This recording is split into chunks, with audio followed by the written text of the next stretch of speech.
Hello, bonjour, and miigwech. Welcome to what I will call Wading Through Economic Filth or Wealth of Nation. I haven't figured out the working title yet. I'm going to seek to explain things going on in the Canadian and global economies.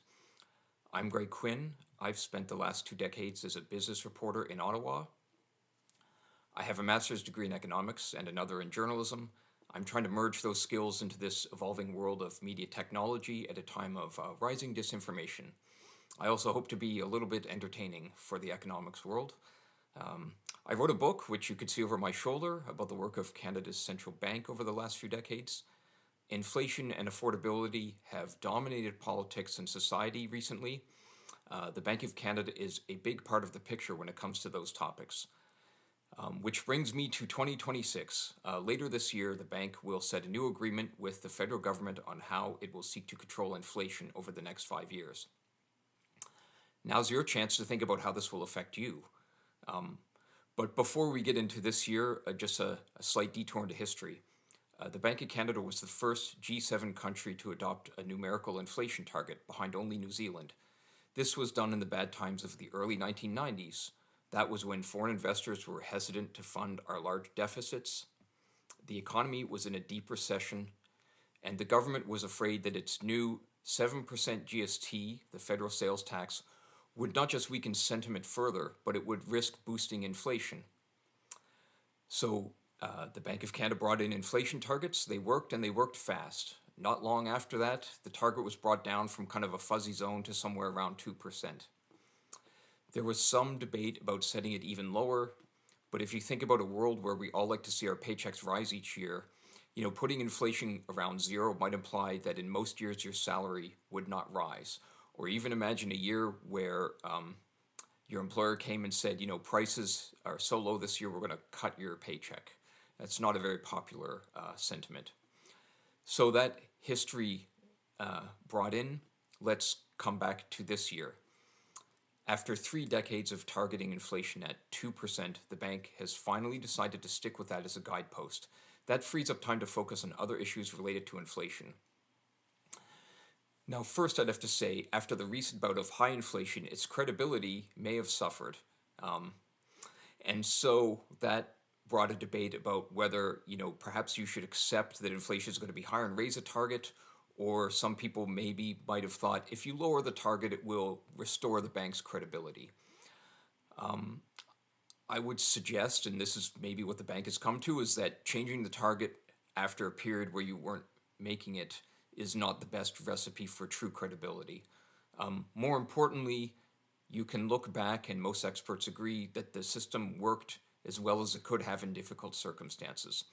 Inflation did go up to 8%, but after jacking up interest rates, inflation did come back to 2% in fairly short order. Canada also achieved a rare so-called soft landing. That is, even after a period of high interest rates and high inflation, we returned to somewhat normal conditions without experiencing a recession. We also managed to do that without a wave of highly indebted homeowners defaulting on their mortgages, which is another great thing that is not directly related to the Bank of Canada, but overall macroeconomic stability helped. I believe there are some who would still say the bank should be blamed for high inflation after the COVID lockdowns ended. What you can say at the least is that with a 2% target, a clear goal, the bank at some point had to be on notice that they weren't meeting their goals.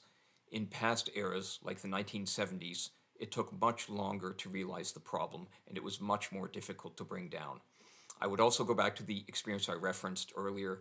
When inflation targets were brought in the 1990s, it was a time when everyone thought inflation was about to get out of control. But once the public and investors realized that Canada had made a clear commitment, and that also included some very painful fiscal cutbacks, the target succeeded faster than most people could have hoped for. Again, with the acceptance that 2% seems to be the right target, officials have said they will focus on whether there are other changes needed to deal with a global economy that has become more prone to inflation bumps. Think of the rise in commodity prices after Russia invaded Ukraine. Think about the rise of tariffs brought on by the United States, and think about the loss of global cooperation and free trade more generally.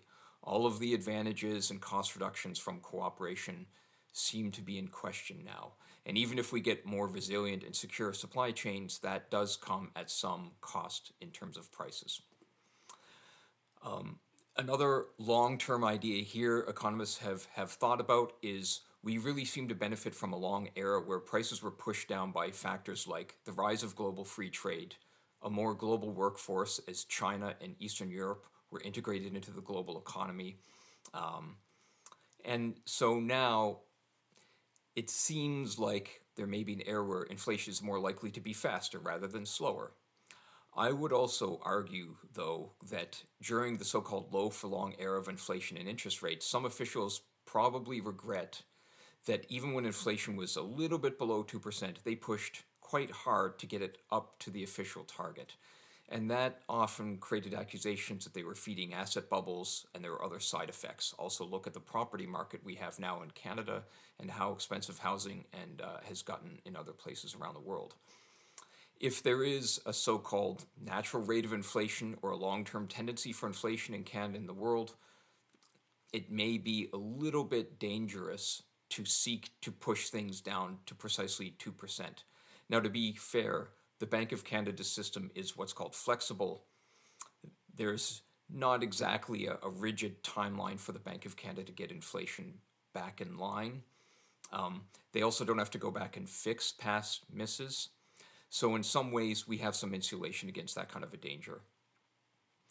Another issue, there's a lot of attention being paid now to the true trend of inflation after measures of what economists call core inflation have misfired in recent years, even ones designed by the Bank of Canada itself. This is a subject for a future video, but the idea that's emerging is it's quite hard to find one so-called core measure that can see through all kinds of short-term wiggles and price gains. Ideally, what a central bank would like to have at its disposal is a core measure that answers this question. If there's a short-term spike in a certain group of prices, that may lift the total inflation rate. But that could be a specific short-run pressure in a certain industry or a certain group of industries. It could fade away quite quickly. And because monetary policy works very slowly through the economy, it takes a year or two to get through, the last thing you want to see is your central banker playing whack-a-mole, trying to hit down forces of inflation that are going to disappear on their own. So while it would be nice to have a single core inflation measure that's clear and works, we've seen a lot of difficulty over time with big swings in, say, energy prices, auto insurance rates. There's been talk lately about the cost of services and housing itself. It's very difficult to cover changes across all those different industries and also over all the different economic cycles we've had in past decades. So, another topic, of course, I've mentioned this a few times already, is housing. The bank has said it's going to look at the interaction of housing and monetary policy. Most younger Canadians may feel that this ship has already sailed, given the low affordability and the supply squeeze in many markets.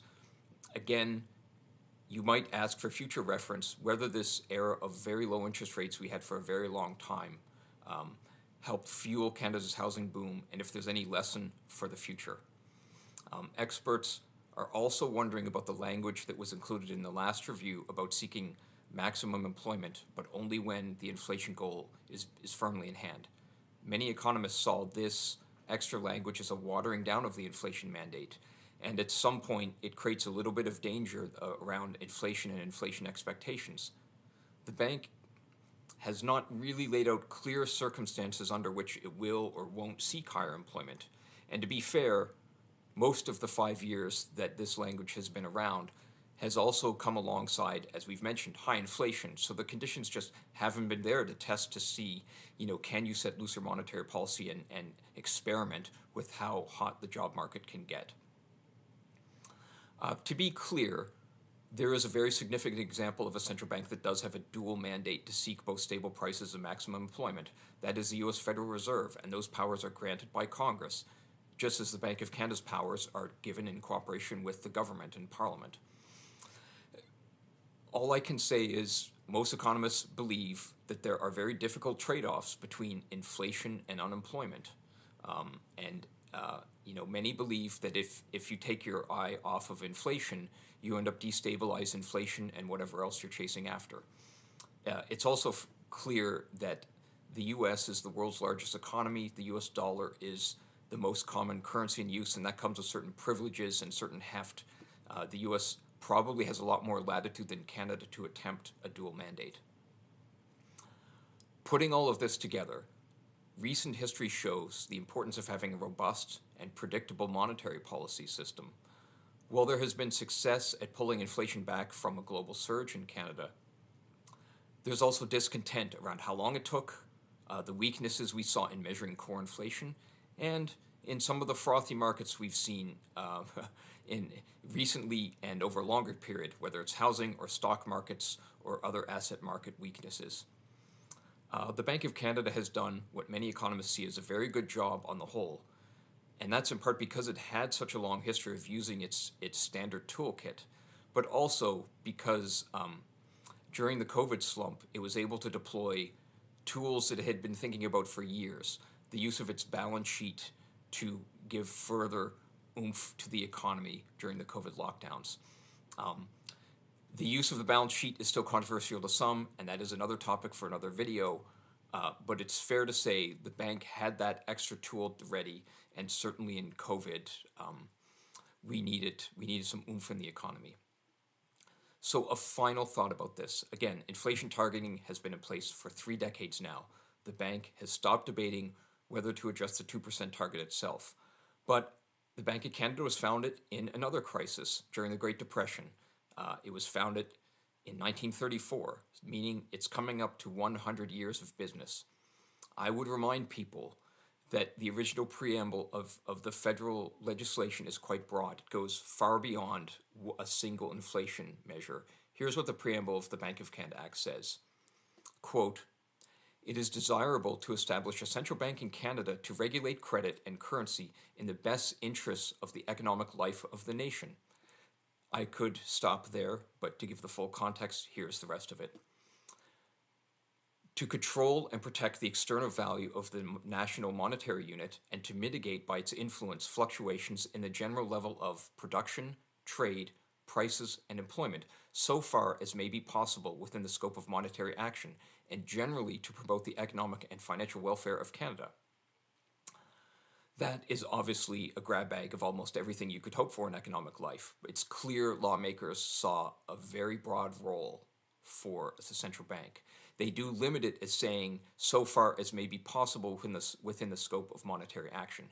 Many economists argue that since the main tool for controlling the economy available to the central bank is an overnight interest rate, if you only have one tool, you probably can only influence one problem.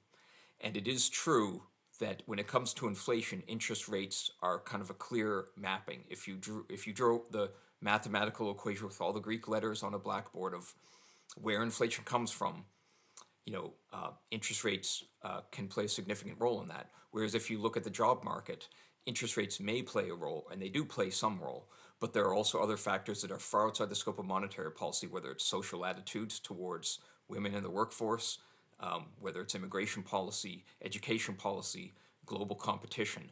None of these things are remotely within the scope of what monetary policy can accomplish. So the argument is monetary policy has to stay in its lane, so to speak.